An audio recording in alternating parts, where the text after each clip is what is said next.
मैं अभी यहाँ से जा रहा था और यहाँ पे एक कैनल है और इसमें एक चीज़ गिरी हुई है और मुझे अभी भी यार दुख हो रहा है ये चीज़ देखते हुए। ये देखो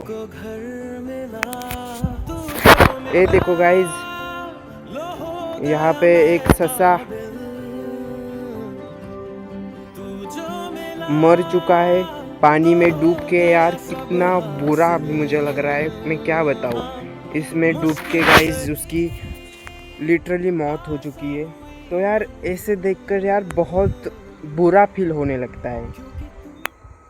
बाकी गाइज यार ऐसे प्राणी यार ऐसे ही बहुत जगह पे ऐसे ही होता होगा।